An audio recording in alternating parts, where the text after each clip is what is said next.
大家好，近期有一種現象係好過癮㗎，就係、第一場喎、都係5班，即係連續3期啊，計埋今一期都係有一匹馬啦，即係佢冇咩缺點嘅喎，佢唯一嘅缺點就係冇乜缺點 ，Richard 講㗎嘛，咁啊結果上2期啦。嗰啲冇乜缺點嘅馬啦，喺第5班都喺第5班第一場，好過癮。咁啊順利勝出喎。好啦，今期又係有一匹，真係頂佢唔順。第一場5班1800米，咁啊聽晚係夜馬，咁係12匹㗎，足㗎。咁啊又係有一匹。即係嗰個形勢咧，同埋上嗰2匹咧冇乜分別喎。就係呢匹馬咧，佢嘅缺點就係冇乜缺點，就係1號進城區。好啦，進城區講實力，佢係降班喎，由4班降5班。呢匹馬好似係4、5班升降機嘅，係啊。咁啊，仲有佢個缺點係乜嘢咧？檔位2檔，當然啦，冇1檔咁好，算係缺點咯。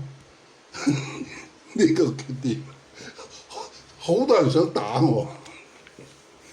咁第二個缺點咧就係、佢配妹妹仔喎，黃寶妮喎。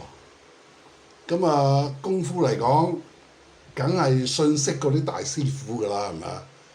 咁啊，但係唔係喎，佢黃寶妮有綁減喎，即係話佢因為配黃寶妮消除咗加綁嗰個壓力，咁樣匹馬唔係即係唔係話難跑嘅喎，大家睇睇佢嘅往績啊，一放出嚟真係跑得快係好世界，真係。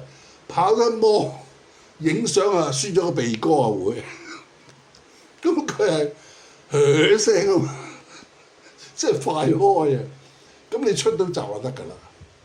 咁所以呢匹咧，即係佢個缺點就係冇乜缺點咯。呢匹馬係第3匹冇乜缺點嘅馬，即係5班馬。咁啊呢匹馬咧係保守啲講一句啊，座位望贏啦，咁嘅贏嘅機會都幾高嘅，但係唔好咯，有一樣唔好，熱門咯，咁啊拒人千里咯，即係唔關 Richard 嘅事咯 ，Richard 係唔會買單場啲咁嘅大熱門㗎嘛，呢個時候係6.07分，進城區係2.6倍大熱門。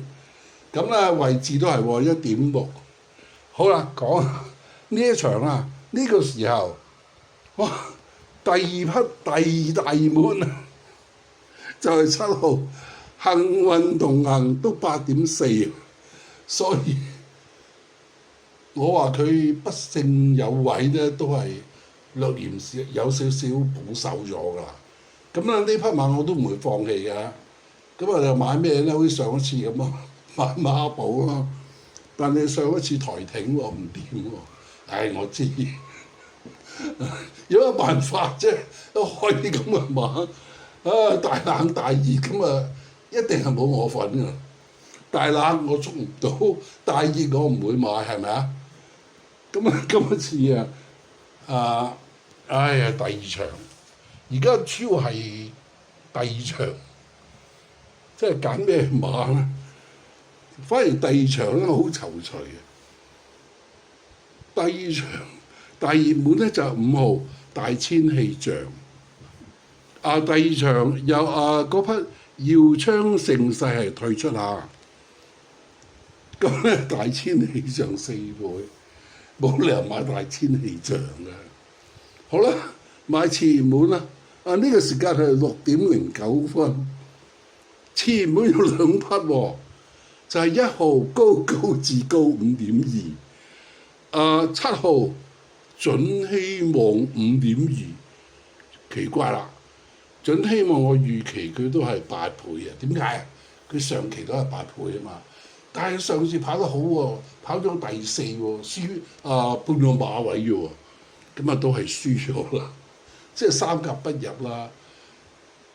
咁樣啊，即係我一樣係俾佢8倍，咁而家佢5.2啊，仲有啊，佢係位置大熱門啊，準希望。咁啊，因為咁樣我有少少驚驚啊。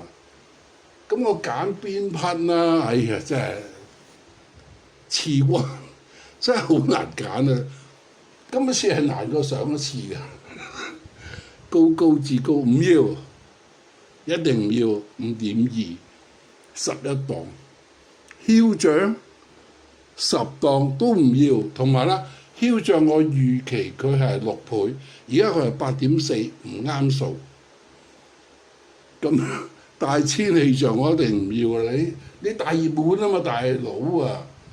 唉呀，真係推求其次準希望啊，但係都唔會好分嘅，真係唔會好分。拖多匹啦，冇蝕底嘅喎。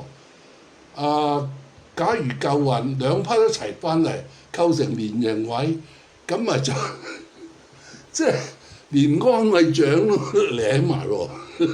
即係唔會蝕底係咪？你兩匹頭關，1匹尾關咧就蝕底啦，一定輸得住啊嘛。咁我2匹尾關，1匹頭關咧，我就可能大小通吃嘅喎。OK，咁啊揀邊一匹咧？唉，準希望啦，準希望揀一匹冷冷地嘅啦。都唔係亂撞嘅，即係佢有賽績嘅冷冷地。得意佳作6號，而家係16倍，我預期佢20倍嘅。OK，就係咁決定，多謝晒，祝大家好運。